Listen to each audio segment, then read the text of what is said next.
All right, baby. We are live. We got to let it breathe for just a couple moments here while we bring on Facebook. And since I touched my mic, I got to check one last time, make sure it's good.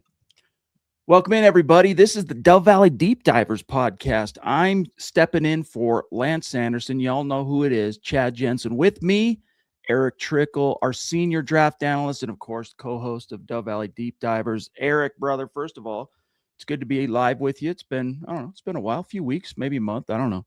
But, dude, what a time to be going live with you as our senior draft analyst because the combine marches on apace. Lots to talk about tonight, dude. How are you? Yeah, I'm doing good. I mean, I am absolutely exhausted, which is obvious, which is always a trend with when we get onto Dove Valley Divers every single Friday night. But this week is a little bit different. I've been up since about 3:00 in the morning or 4:00 in the morning because Broncos for breakfast, get up for doing that. But last night, after I finished up doing stuff for the combine and going over stuff, I looked down at my computer and saw that it was after midnight. So not a lot of sleep, and I haven't had a chance to get any sleep since then because it was right back into doing the grind for the combine. But I absolutely love it. I mean, you kind of have to love it in order to, stick with it. And Yeah. what I do, I mean, I look into all sorts of stuff with the combine, from looking at historical trends with measurements and athletic testing and all that. I'm Yeah. absolutely crazy for it.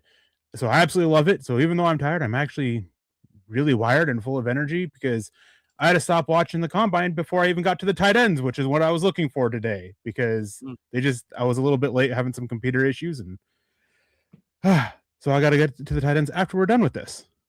Well, at least you're hitting your second win, dude. That's what they call that is the second win. So we're rolling here. We got plenty of stories to get to today, including the combine stuff. But before we do, some quick hellos. We got the Papa Bear who checked in early with a super chat. Thank you, brother. Mount Rushmore superstar in the house and a dear member saying good evening, Broncos country. Kenyan Sadiq's been jumping out the gym. Shiloh Heesh is here for it. And he says on super chat, thank you, Shiloh, by the way, big dog. Sadiq with a 4.39 and only one tight end ran slower than a 4.74. Erick, everyone seems to be a gaga about Kenyan Sadiq. Not only were his interviews blowing teams away, according to the buzz, but he obviously tested out pretty dang impressively. Yeah, I mean, it's what he had tied for the fastest tight end time since I think 2003 or had the fastest time. I can't remember which. And then in the vertical jump, he had to set the record for it only to be out jumped a few players later by Eli Stowers. But what's more important about this is teams, they don't go by the time that the NFL puts out on their trackers or thing. They go by their own times. And Dane Brugler tweeted out that he spoke to 4 different teams who had him at 4.35 or faster than that. Absolutely insane for a guy his size. I mean, the way he jumped, everything, the athletic testing is there. I mean, we coming into the combine, everyone is expecting him to test well, but I don't think anybody was expecting him to test this well. And then, the tape is great. There's the interviews. He's checking off every box. He was the guy that Nick and I, we've talked about, if he's there at 25, maybe look at trading up. I don't think he's getting at 25. I would not be surprised if we hear his name called in the first 15 picks after the showing he does. He's checked every box. The tape is great. The character is great. The football intelligence, everything. It's just every single box is checked with him. Yeah, so a few of his other measurables, just checking out his combine profile, 4.39, 10-yard split, 1.54 seconds. His vertical jump was 43.5 inches, broad jump 11 feet 1 inch. No results on the 3-cone 20-yard shuttle or bench. Did he not do those, Erick? They do those. Well, if they do them after their on-field drills now. Right. And then bench is tomorrow. Bench is always the day after. It shows based on the combine's ranking system, which then uses like the next gen stats grade. It shows Kenyan Sadiq 1/10 of a point, I get, or no, 10. Anyway, right behind him, Michael Trigg of Baylor, and then Max Clare, and then the fourth guy's Eli Stowers. Erick, we've gotten a lot of questions over the last few days about Stowers and his relative fit, but myself, having edited now and read, of course, many of your draft articles, I kind of know how you feel about Stowers relative to the Bronco fit, but break it down for people. Yeah, I mean, he is one. There's questions about the blocking, and he isn't doing field drills at the combine, which is an opportunity for him to, provide some answers with the blocking because they do blocking drills. But you got to go back to the tape, and you trust what you see on it, and there's questions there. He is more of that big slot tight end. If in terms of Denver specifically, if you want to upgrade over Lil Jordan Humphrey in that role, Eli Stowers would be a good fit for that. Very athletic, explosive testing. I mean, he out jumped Kenyan Sadiq. Didn't run faster, but out jumped the explosives, the 10-yard split, the jumps. That's more important for tight ends, anyways, in the overall 40. And so he's a really good receiver, and he can be such a mismatch weapon in the right offense. I mean, are we talking Brock Bowers level? No, but not far behind it. Like, he's just that good of an athlete, and that smooth of a mover too. With tight ends, it often goes unmentioned about how smooth they need to be with their movements, because smooth is fast, and I mean, he's fast as it is, and just makes him look a lot faster and be very quick. Very interesting stuff. Shiloh, dude, so good to see you. Some other hellos in the chat. We got Mike Thompson. What's up, big dog? How is you? And he's saying all these kids jumping like LeBron. It's crazy. Yeah, I mean, they know the game, man. It's first of all, they got to have that talent, right? But then they really work on the very specific things they know they're going to be asked to do. And that's why when guys really struggle at that, you're going, wait a minute, do you not realize the opportunity here? Jordan, good to see you. Another dear member in the house. Hope you're doing well. Saying evening, Eric and Lance. Lance had to bail short notice. He was having internet problems, so I'm stepping in out of the bullpen. Ronk in the house, brother. Good to see you. Appreciate you being with us tonight on DVDD. Let me see here. Just a couple more hellos. I got Jordan. Oh, Chase in the house. What's up, big dog? Good to see you. And Roy Osborne is with us. I think that rounds out the members for tonight. Yeah, not too often. Shiloh Chad Eric combo, the rare Chad Eric combo. Appreciate you fellas on the MHH lineup. Thank you, buddy. Yeah, Eric and I, we go back, dude. I don't know, 13 years. How long has it been?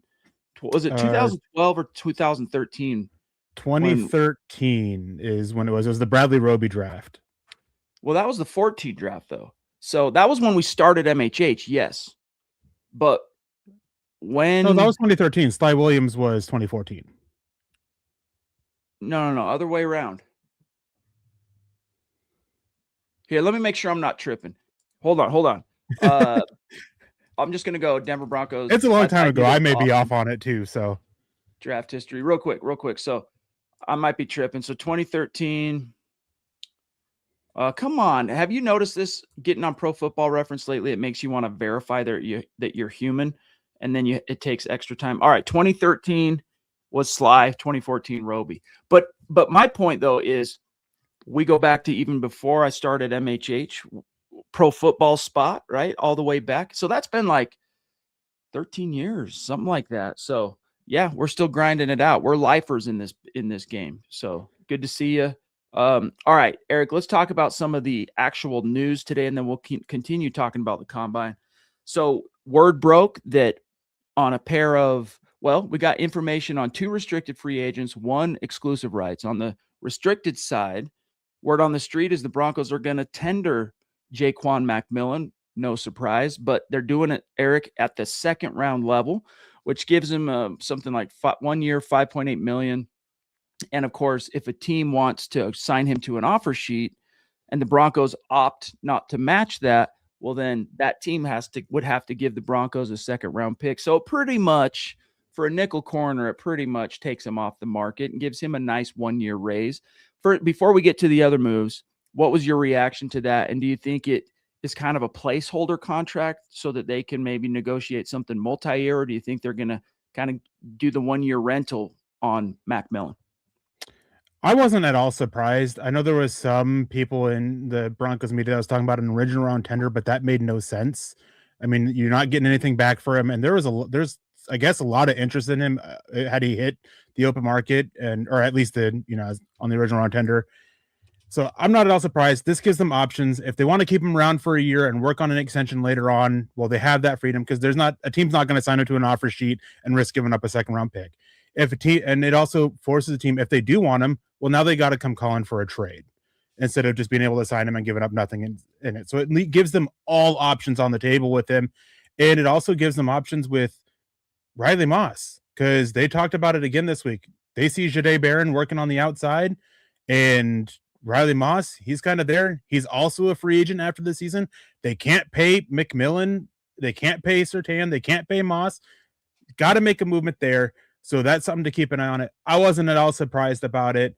The only thing that surprised me was the amount, because I didn't realize that the second round tender was 5.8 million. I was still thinking it was the high 4 million. So that caught me off guard, but not at all surprised with the being the second round tender. It was what should have been expected.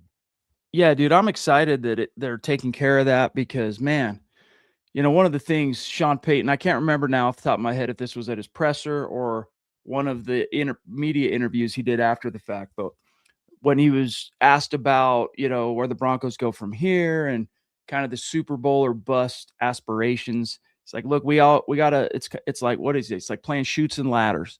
When the game's over, you start from square one, right? Like you got to start at the bottom of the mountain. And I think that's a cool way to approach it and paint that picture for the team, because it's like, hey, yeah, we got close, but we got to climb that mountain again. But the point is, as he was talking about how the Broncos can improve in 2026, considering, Eric, how good they were. I mean, 14 wins, a playoff win, you get all the way to the AFC title game, et cetera. He said, well, the meat that's still left on the bone, meaning like, the opportunities they failed to capitalize on. One of them that he really honed in on was the takeaways. And if you look at Jaquan McMillan, he had his fingertips, off the top of my head, 2 picks. One of them was a pick 6. This is regular season, by the way. 2 forced fumbles, a fumble recovery. So that's 5. And this was a team, Eric, that struggled real bad to take the ball away. So that's a kind of ball production. And just also, let's not forget his sacks and what he brings to the table as that inside cover guy. But he's just too valuable to let him slip away. And people go, oh, but what about Jahdae Barron? What's his future outlook? It doesn't matter. He's going to continue doing his thing.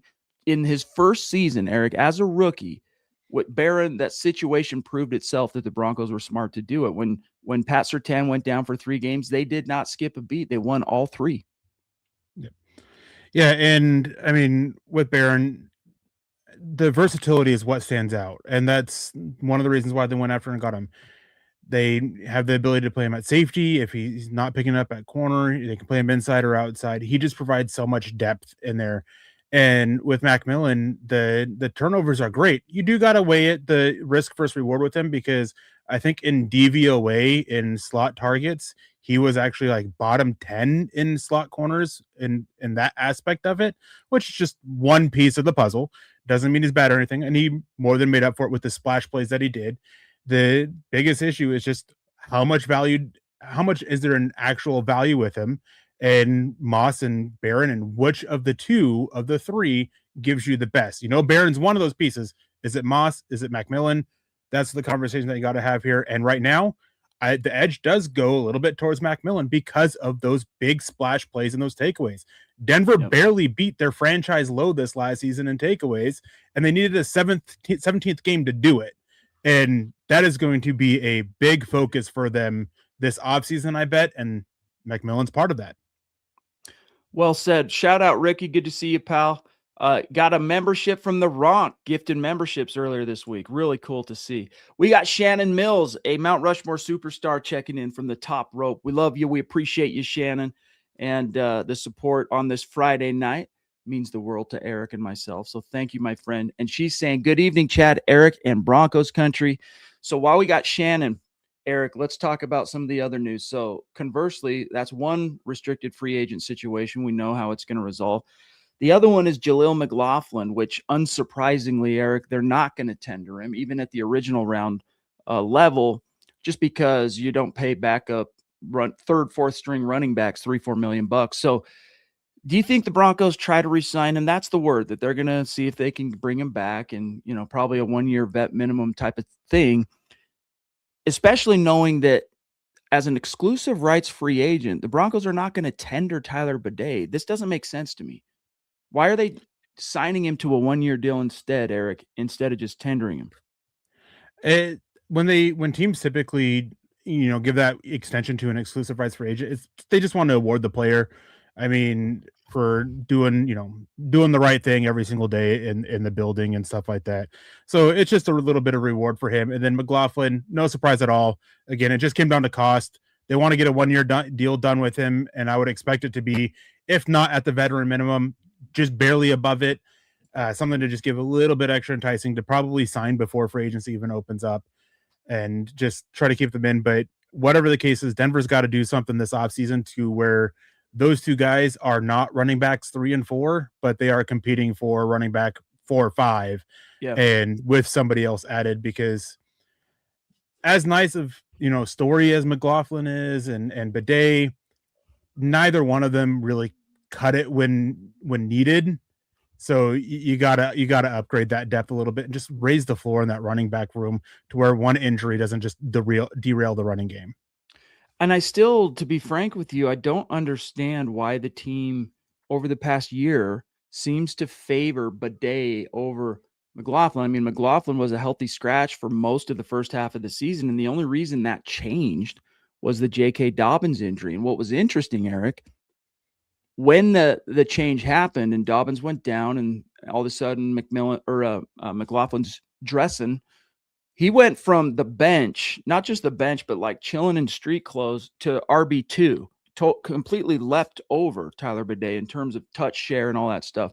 So I don't quite understand the love affair with Bedell, because I get it. He was kind of their third down back, pass catcher, screen runner, occasional pass protector, etc. But the value he brought to the table, in my opinion, in that role was not greater, although it's pretty close. It's 6s, but still, to me, was not greater than what Jaleel was able to provide as that rotational, oh crap, we're in an emergency backup running back. Because, dude, his rookie year, Jaleel McLaughlin comes in, not only wins a roster spot, ends up playing quite a lot, averages 5.4 yards per carry, and he played a lot his rookie year.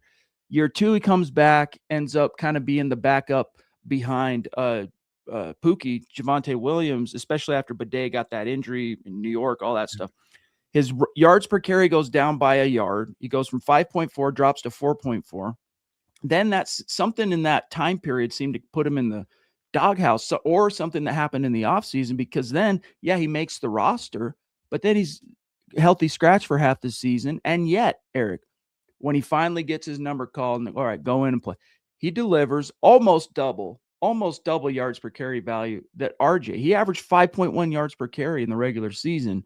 So if he could just break a tackle, Jaleel McLaughlin would be something special. But he does have really cool burst. He's a little bit of a jitterbug, but he's 187 pounds, soaking wet. Yeah, I mean, it just Sean Payton talked about it a lot before the season. It was blocking, and this was something that I really pushed back against often on Broncos for Breakfast with Nick. Was the Broncos don't keep a running back in the block often enough on third down to justify using that roster spot and that active spot on the game day roster for just a third down running back who's going to keep in the block a handful of times. Maybe, I think he averaged like 3 times he was kept in the block a game. And then you add in what he was unable to do as a receiver with the consistent drops that he had. I really pushed against it, especially, after Dobbins went down and we started seeing McLaughlin. It's like, well, when RJ Harvey was struggling as a runner earlier in the season, I mean, had those big runs, but that was about all he was bringing to you. You could have helped use McLaughlin to help offset some of those issues running the ball, because it just clicks for him right away. He just sees things. And one thing with him is that he's not overly patient. He just gets the lane and he just goes. And that's what Denver was needing. So I don't know what it was. I know that the blocking and receiving of McLaughlin has always been questioned, but there was enough there as a runner to justify it. And looking back, I mean, there were ways Denver could have justified having all 4 of those backs active on the game day roster and move them in and out, and maximize their usage and maybe help sustain J.K. Dobbins a little bit longer. But Sean Payton just decided not to do it, kept 3 backs, and we saw what we saw out of Bedell, which wasn't great. Shannon, we love you. Much appreciation for the support, my friend. Shiloh, we can get to some non-football talk and stuff at the end of the show. So, hang with us, brother. We'll get to that. And Eric and I can nerd out for show. Okay, William, this is cool, dude. Got my Gibson Les Paul tribute today. It's so sweet, man. Couldn't pass it up. Got it for $835 with the hard shell. That's great that you got the hard shell, dude. Not all of them come with the hard shell. Depends on the year. But email me a picture, dude. milehighhuddle@gmail. Let me see what that bad boy looks like. Let me see here. Glenn Down Under checking in. Glenn Ashley, who says, had a really good look at the linebacker testing at the combine. It was very impressive. Who are your favorite coverage linebackers in this class for us? I really like, he says, Lawson from Alabama. I would pair him with Golday, Allen, or Trotter. Love the tender on JMac too. DVDD for life. MHH for life, state of being. Thanks, buddy. So your favorite coverage linebackers in this class, Eric? Oh, I think the one that stands out is Golday, just because of how often he was trusted to work as an overhang linebacker, covering slot receivers and carrying them down the seam. He is a little bit taller, and the combine drills and kind of confirmed what you see on tape, that he plays a little upright and has some struggles, with the change of direction. So that's going to be a little bit of an issue with it, but that's something that, a few years ago, Jack Campbell coming out of Iowa, same kind of issue, and he's working out really well for the Detroit Lions. Josiah Trotter, downhill guy, didn't do hardly anything at the combine, so we didn't get to check any boxes there.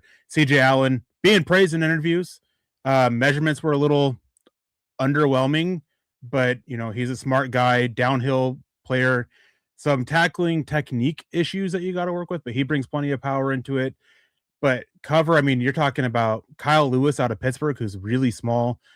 Caleb Alarms, he really stood out with the testing for it, and I really liked what I saw on his tape in terms of potential covering.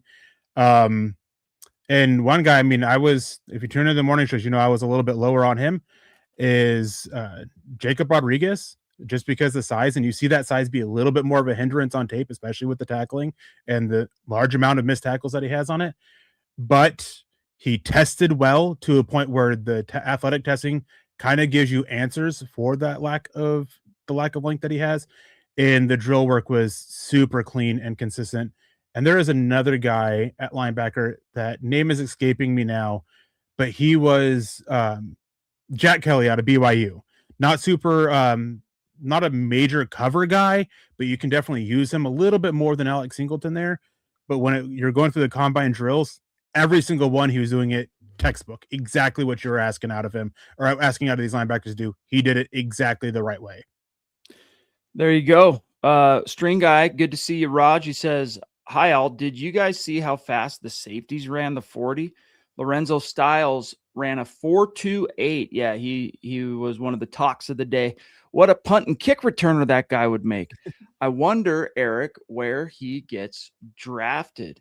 That's interesting. His brother also obviously looking pretty dang good as well with the testing and everything. But where do you figure Lorenzo falls, Eric? It isn't as easy with him as it is with Sonny Styles, who probably cemented himself as a top 5 pick. Lorenzo Styles, he was a guy that coming in, all the talk was somewhere day 3. And as great of the testing is, all the combine is for checking boxes that you see on tape. And there are still a lot of concerns that you get out of him with tape. And the thing is, the speed is great, but that's not his game when you watch him play. He is a little bit better when he's working closer to the line of scrimmage. So you got to take it with a little bit of like a small grain of salt, because of the play style that he brings to it. I think he helped himself. I don't think we're talking, round 5, round 6, but probably round 4 now. Maybe he can crack himself into round 3 if, he did well in the interviews. But I don't think he'll make a major jump, because when we got to this drills, you saw some of the change of direction issues that he has. There you have it, Raj. It's definitely an impressive 40 time, though, that's for sure. Chase wants to know, another dear member, Tyler Algier. Yes, you recall correctly, my brother. Seeking a 3-year, $22 million deal, according to, what's his name? Kendall from The Athletic. Would that be a no-brainer? To me, Eric, it would be a no-brainer. Like, I'm actually surprised he's not seeking double-digit annually, and he's kind of keeping it. It would be obviously a mondo raise for him, because he made a total of $4 million on his rookie contract. And that's after, by the way, he set the new Falcons rookie rushing record 4 years ago. So then Bijan comes in and kind of gets rendered the secondary guy and all that. But I like him. He's my favorite guy in this free agent running back class. Not necessarily Eric, because I think he's the best guy or the most talented, but in terms of fit, when you're checking all the boxes, fit, need, and value relative to what he's looking for, this is my guy. But then again, George Payton said on Tuesday, we want J.K. Dobbins back. And so they're going to pursue that. The question is, how aggressively are they going to let it linger? Is he going to languish on the free agent market till June like he did last year? Or are they going to make short work of it? If I were the Broncos, Eric, I'm going out really. If I really want JK, and I do, by the way, I'm going out and I'm hurrying getting him signed. So I have my budget allocated and I know exactly what I'm dealing with. And I'm still pursuing a guy like Algier in the free agent market. So that would give me at the top of the depth chart in no particular order, J.K. Dobbins, R.J. Harvey, Tyler Algier. That would be, in my opinion, Eric, a pretty significant upgrade to how the room finished, down the stretch and into the playoffs.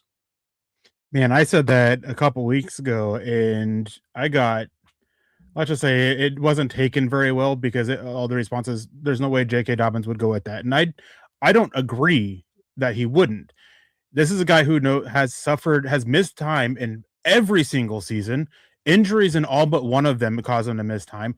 Another season-ending injury to his lower half. Like, he knows that teams aren't going to be able to trust him to be that number one guy. So if I'm him, yeah, I would take a 1-year deal for decent money with incentive laden. And if I'm Denver, I would give him that, being very clear, hey, we're still going to look for another guy to be that number one. And we're going to use you with RJ Harvey as that 2 and 3 and kind of rotate you out depending on down, distance, and whoever we're playing.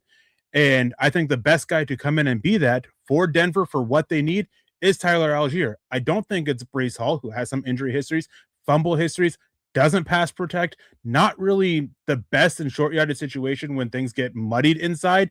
He can pick up short yardage when you can expand him out. But when things get tough and, on the goal line, he's not really the best guy for that. Kenneth Walker, not a blocker, not a receiver. He is very much a significantly better version as a runner than RJ Harvey, but just the other elements aren't there. So of these guys, Algier was always the one that I felt was the best fit. I would make it very clear to Dobbins that, hey, that we want to bring you back, but we're going to bring in another guy. We're going to raise this floor. We're still going to use you, and we would like you to be part of it. And, a reason why you should take this is because we're going to use you, and this is going to give you a chance to stay healthy and try to capitalize on it next year.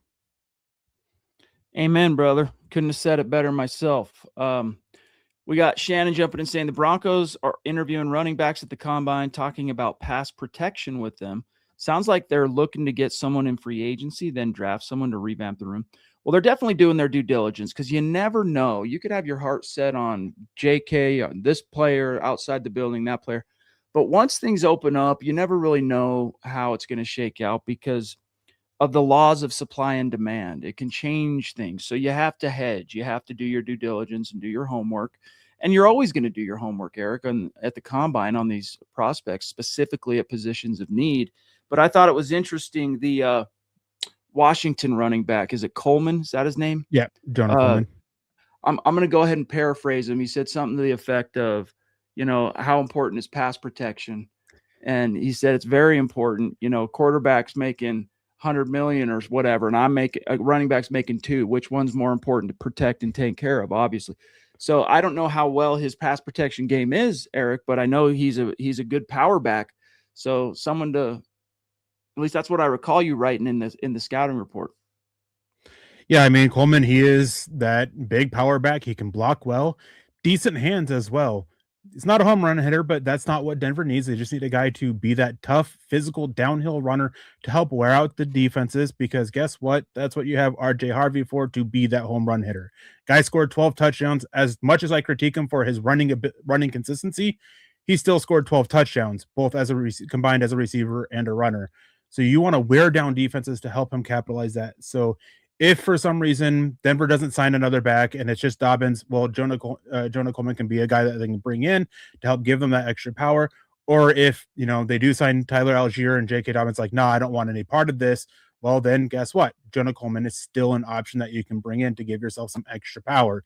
So there's a lot of different ways that they can go. And you were exactly right. I mean, it's about doing your due diligence through the Senior Bowl, Shrine Bowl, pro days, in-person meetings.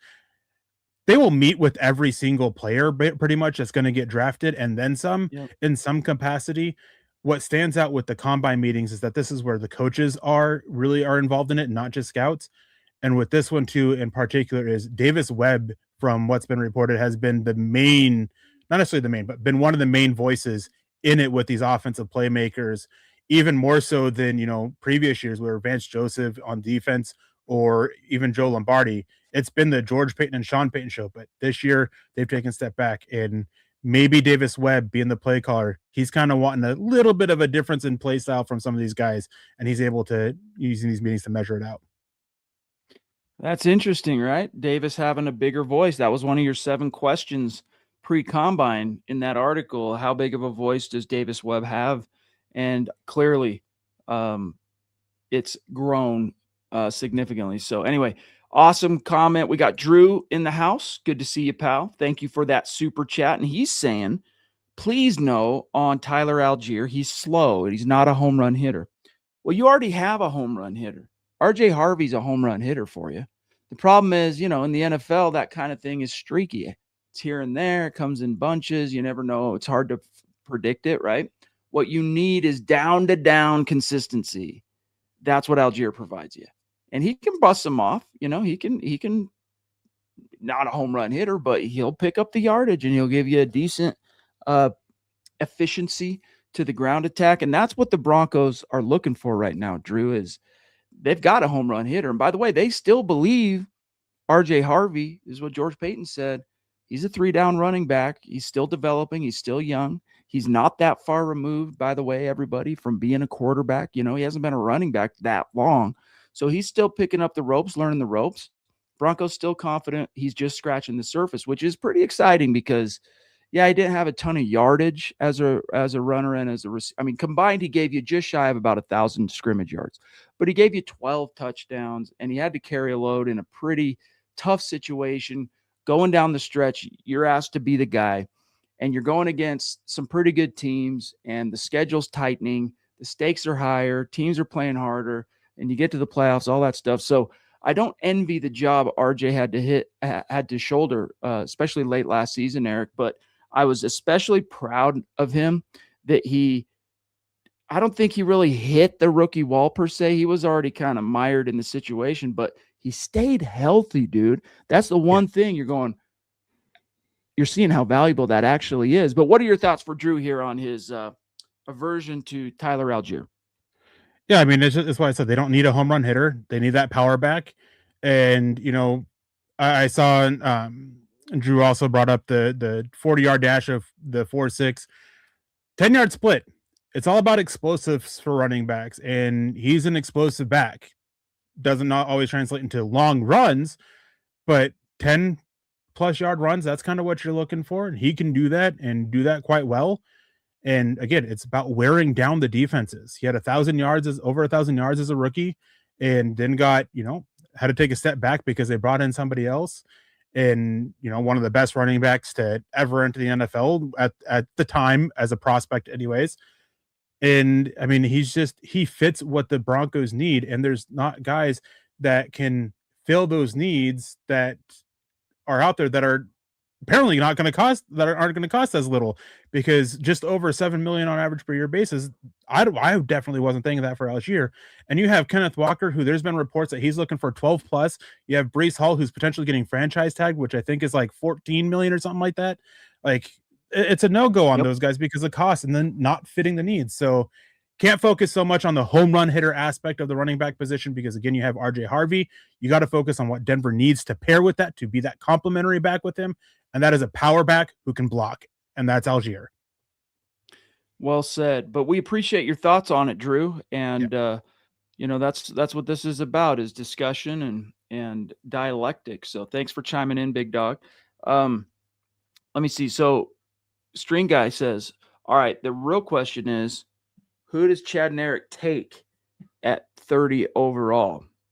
There's a few guys there that I would really be happy with if they're there. I think we're getting to a point now, guys, as Eric mentioned at the top of the show, where we kind of have to start saying bye-bye to thoughts of Kenyan Sadiq. But there are a handful of guys right there. Now, here's what's interesting. One of the guys I really like, Jadarian Price. Eric's not as high on Jadarian Price. Fumbling issues. What was the other stuff, Eric? Runs high. Is it? I can't remember exactly. You can explain it to everybody, but I would be fine with Jadarian Price at 30. Casey Concepcion, CJ Allen. Golday is starting to grow on me as a potential late round one option for Denver. So there's several guys there, but the problem is, String Guy, it's hard to know, especially this far out and being that deep, that late into the first round. It's hard to really anticipate, Eric, who's going to be there. But what are your thoughts here for Raj? Yeah, I mean it's tough because we still have free agency to go, and the biggest one is linebacker. There's a lot of linebackers in that range, but they're all different from one another, and we don't know what Denver's going to necessarily need there. There's been a lot of talk of them bringing back one of Sternad or Alex Singleton, and that really changes what they could use out of it. What are they going to do with Dre Greenlaw? They started using him as a rundown and then rotating in Justin Sternad. So do they bring back Singleton and still want to keep that rotation going? Well, then we need more of a coverage linebacker. Well, that's probably more Golday there. If they let Singleton go and bring back Sternad, well, maybe then you're talking about CJ Allen. I'm not a big fan of Jadarian Price, especially that early. He fumbled under one every it was for this year, this last season alone, it was once every like 39 touches, which is incredibly low. There's only been a handful of backs that have been lower than that and been drafted, and not a single one of them has been drafted in the top 100 picks. Two of them were last year, and Jadon Blue, who went to Dallas in the 4th round, and Rashard Smith, who went to Kansas City in, I think, the 6th round. But it's more than that. He averages less than 10 touches per game. And for Denver specifically, he is RJ Harvey. He's not a blocker. He hasn't shown it as a receiver on the field. That's going to be something that, through drills at the pro day and private workouts that they're going to run him through, similar to what Denver did last year with RJ Harvey. They really put him to the test there. Can he do that? Good returner. That does boost his value up a little bit, but he's an outside the tackles runner. Doesn't bring a whole lot of value between the tackles, and was actually one of the most inefficient running backs when running between the tackles last year. Granted, it was such a small sample size because, again, he averaged under 10 touches per game. Yep. Well, we'll see how it shakes out, Raj. Here's the funny thing. You go, oh, the Broncos need a linebacker. And even the leadership on Tuesday isolated 3 specific positions, really obvious and evident, because these are the positions for the most part that they have their own free agents, hitting the market, but running back, tight end, linebacker. Well, believe it or not, guys, the highest drafted linebacker by the Broncos since DJ Williams in 2004. That was the last time they took a linebacker in the first round, meaning off ball, right? Not edge rusher like Von Miller. So an actual off ball linebacker. The last first round pick, that was DJ Williams. They drafted Nate Irving in round 3 in 2011, and then they drafted Drew Sanders in round 3 in 2023. So this is not a team, Eric, that traditionally, and granted different leadership over that 20 some odd years, but this is not a team that historically likes to spend early on linebacker. Yeah, it's tough because when you look at what Sean Payton's done in New Orleans, he's actually had that investment into linebackers multiple times throughout his time there. So I think part of it was, we had Alex Singleton and Josie Jewell was here that first year, right? And we just kind of ran with that. And then they were really betting big on Drew Sanders to take that step. And then he got hurt in the offseason in what wasn't a very good linebacker class that year. And then last year they went and got Dre Greenlaw, and they saw a lot out of Justin Sternad and Cody Barton in the year before, and particularly Justin Sternad filling in for Alex Singleton. So there's been a lot to it. This year could definitely change, but again, it's going to determine what they do. Do they bring Singleton back? Do they bring Sternad back? Do they bring them both back and part ways with Dre Greenlaw, which has been aired as an option, I think, by Mike Kliss a couple times. So they have plenty of options here. And when we're talking about 30, you can't rule out offensive tackle, safety, or even corner. I mean, we talked about it with McMillan and his, the tender that he got. Well, you still have Moss, who's going to be a free agent next year, and you have McMillan right now, who's going to be a free agent next year. So you got to figure that out. Do they really trust Chris Abrams-Draine to be a starter? Safety, probably sounds like they're going to lose PJ Locke. Sounds like he's pretty much a done deal to go into Buffalo and following Jim Leonard there. And Brandon Jones, what's he going to be with the injury? And this is his final year of his contract. And Sean Payton and George Payton talked about this. It's a 3-year outlook for the draft, not the immediate.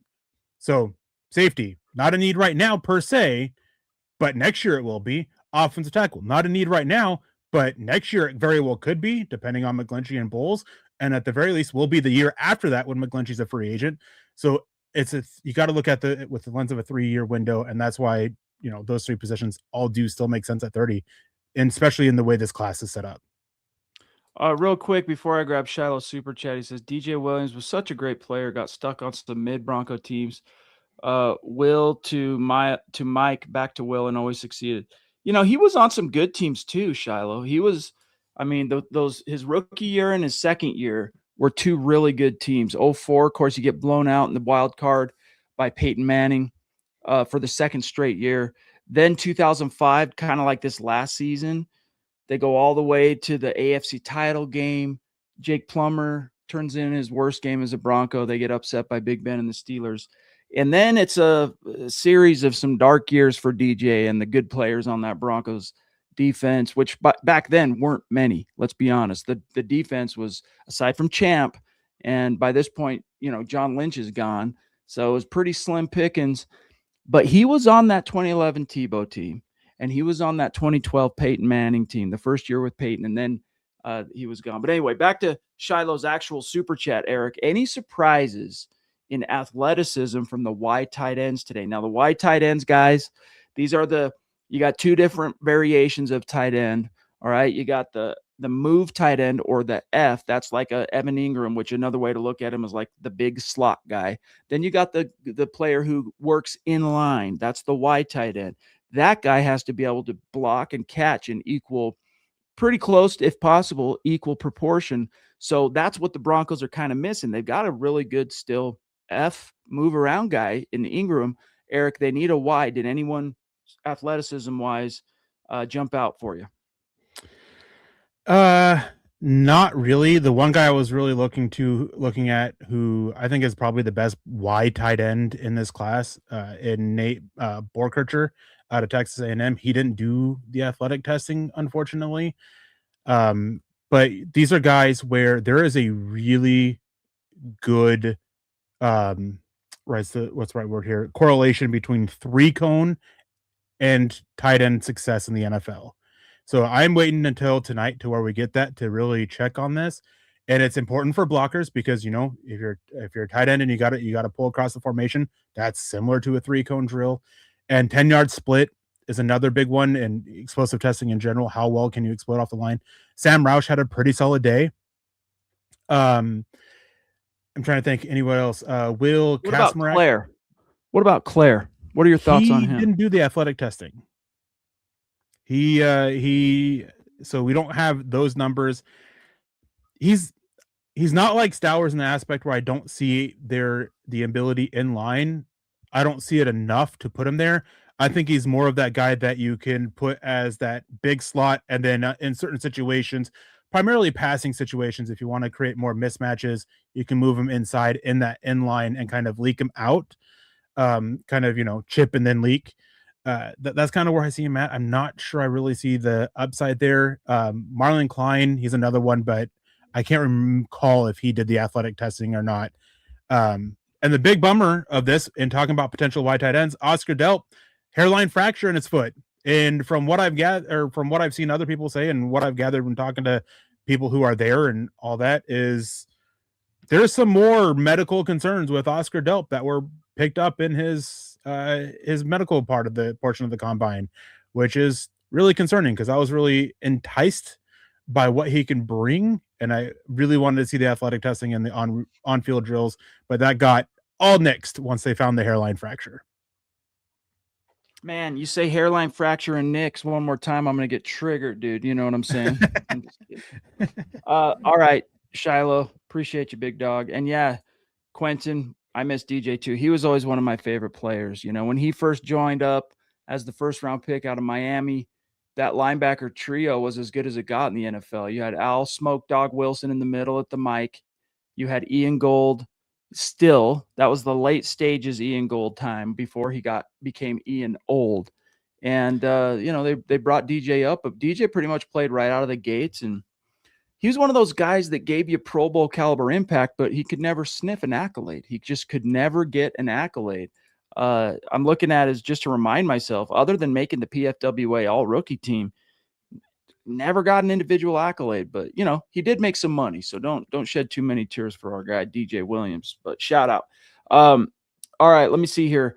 We're at about 45 minutes, guys. So we'll start winding her down here. If you got burning topics, questions, supers, get them in the chat.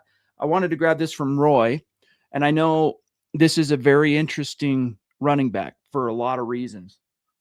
But Eric, I'll let you explain it because that's how I learned about it. Guys, as you know, I'm very transparent when it comes to stuff about the draft. Like if I can speak about a prospect or a situation or whatever with authority, I will. When I can't, I'm clear about it. I don't try to fake it. I don't have as much time. Like that's why Eric we've made such a great team over the years, is he's a guy who, you know, he spends the time, as you can tell, guys. Like, yeah, he helps out during the football season with content. He does his podcast and all that stuff, but he's 365 draft, like crazy whack job nerd about the draft, which I love. Because when he and I first crossed paths, as I mentioned at the top of the show, I think it's 12, 13 years now, I loved it too. And I was so interested in it.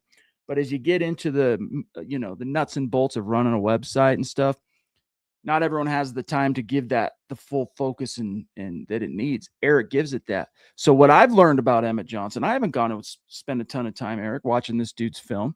What I know about him is what I read in your scouting. You know, it's not really a scouting report, but on some of your pre-combine coverage, does he check any boxes that aren't already checked by RJ Harvey? Not really. And it's tough because he is, outside of Love, he is probably my favorite back in this class. Absolutely love him, but it's one of those things of like, well, we got a very similar player in at least what they bring in RJ Harvey already, who, you know, Denver took 60th overall last year in a much deeper class overall and running back class, showing how much they liked him. He's just, he's an outside runner. He can make himself small between the tackles, but it's not something you want him doing full time. He can make an impact as a receiver and a runner, but the blocking's not there. So it's just doesn't check any of those boxes that you don't already have with RJ Harvey.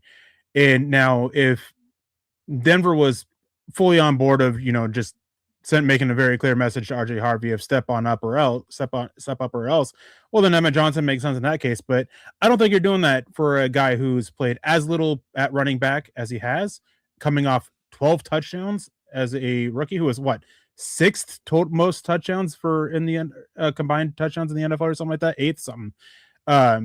Just great in that aspect with his contributions to an offense that struggled for a good portion of the year.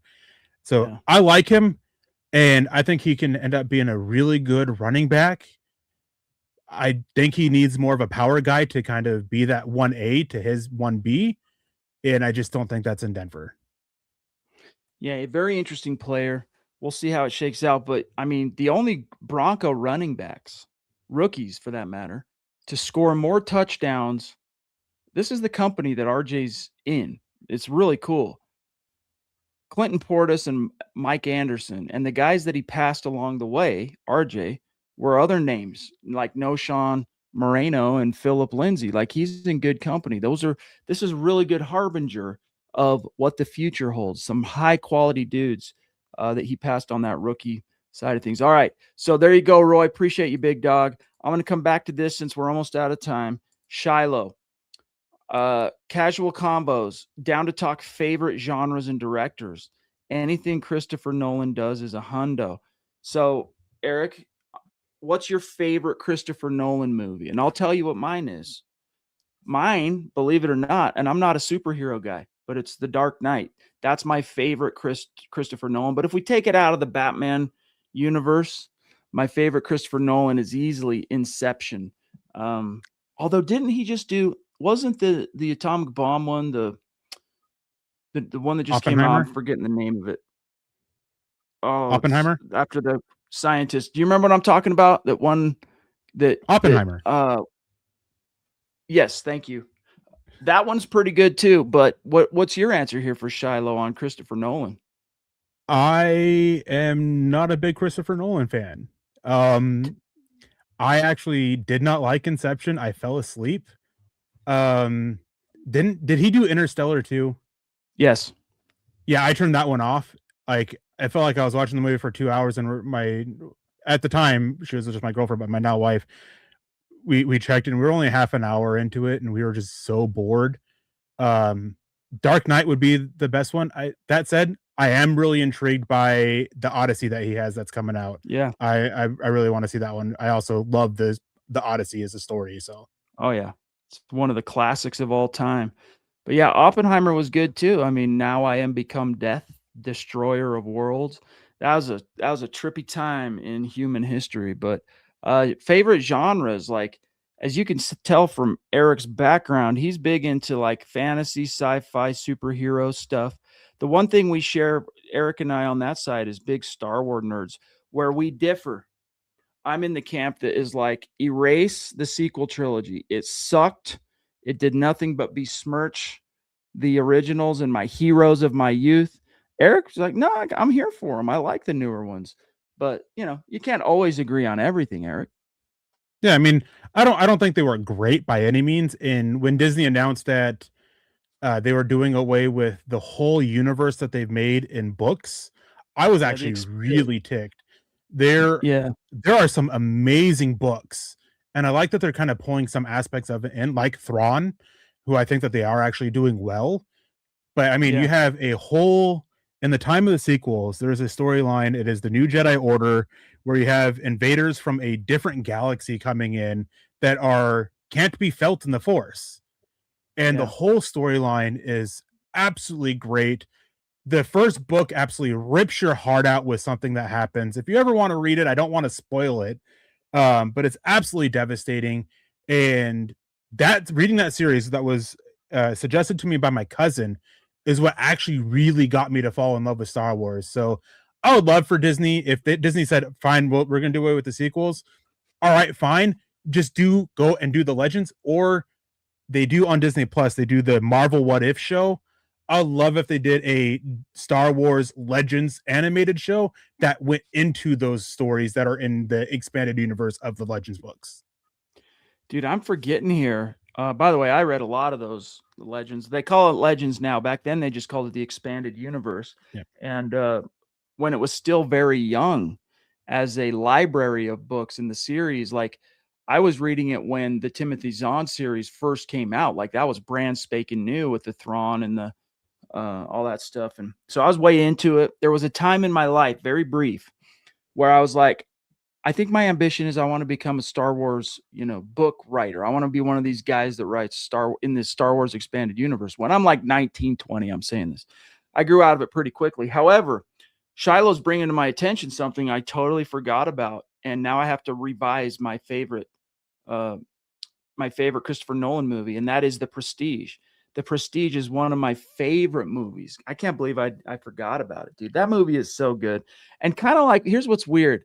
Hollywood sometimes, on these little weird one-off type of stories, they put two studios will have like competing kind of hitting the same thing. There was that one came out, and then the same year was the one with Edward Norton. It'll come to me in a second. But the Prestige, that had Christian Bale in it, where he plays twin brothers, and you get a little Tesla as portrayed by David Bowie. That and you get some Hugh Jackman in it too. That was a great movie, dude. Yeah, the other one was The Illusionist. Yes. And I remember I absolutely loved The Prestige. I actually didn't know that was a Christopher Nolan movie until Shiloh just mentioned it. I don't pay a whole lot of attention to directors. I can tell you actors, but directors I can't. And I watched The Illusionist first, then I watched The Prestige, and I came away with the conclusion, like, all right, I like the Illusionist, but then I watched the Prestige, and I'm like, I absolutely hate the Illusionist. The Prestige was so good. It is Yeah. it is one of my favorite movies, and I always forget about it. Yeah. Now Tenet, I'll be honest, I haven't seen that one yet. I haven't gotten around to that one, but I'm super stoked on Odyssey, as Eric mentioned as well. Glenn says big Star Wars fan too, him and his boy Jackson. The first 6 only. Yeah. So my problem with the sequel trilogy is, even though, Eric, The Force Awakens, and we're about out of time. We're going to continue nerding out, and then we're dipping on out. Even though The Force Awakens was basically a beat for beat recapitulation of the original Star Wars movie in so many ways, it'll blow your mind. I could live with it. I'm like, okay, you're restarting things. You're bringing back the energy. You're getting everybody stoked. You're bringing back Luke, Han, and Leia. All right, Luke's not even in the movie till the final 30 seconds or whatever. But all right, you got me on the hook. I'm really curious about who this Snoke character is and all this stuff. Like, they had me, even though I could recognize that it was kind of a shallow duplication of the original. But I just think they blew it. They blew it with The Last Jedi. And on its own, if you did not know anything, Eric, about Star Wars and you just watched The Last Jedi, it's not a bad movie. It's not a bad movie. But having the history, knowing your stuff, setting up Snoke to then just let him be dead in the first half of the movie. Sorry if I'm spoiling it for anybody, but they just blew it. And I think where they went wrong, Eric, is they did not have that clear, like the first phase of Marvel, and the reason it was so successful, man, is they had that ironed out, who's directing what, stories feeding into stories. Like, it was a blueprint. They followed it. Boom. They made billions and billions of dollars. And Star Wars' problem was they did not treat that property with that same level of meticulous respect and approach. And it was different directors. Oh, pulling out at the last minute, we're going to bring in this guy, and the product suffered. It's pretty sketchy, dude. And I have nothing against Rey. I think she made for a great, like, new version of Luke, kind of Force protagonist, but they just ruined it. The worst thing they could have done, Eric, was turn her into a Palpatine. Like, come on, are you kidding me? Like, the whole point of the Skywalker saga is to vanquish Palpatine from existence. It's like getting rid of the H word. You know, the guy with the funny mustache from Germany all those years ago. You know, you finally vanquish that guy, and then you find out you're his descendant. And you're like, well, dadgummit. So, all right, rant over. Yeah, I have a lot of issues with whatever the last one is. Rise of Skywalker, that's the name of it. I have seen that movie twice. That is one Star Wars movie that I don't typically talk about because it's the worst. It's corny, it's cheesy, it's so bad on so many different levels. The whole thing of where the location of the thing that the dagger leads him to when the Death Star blows up, like, it's all ridiculous. Yeah. And I'm with you. I think The Last Jedi is a good Star Wars movie, not a good one in the middle of a trilogy that's already been set up.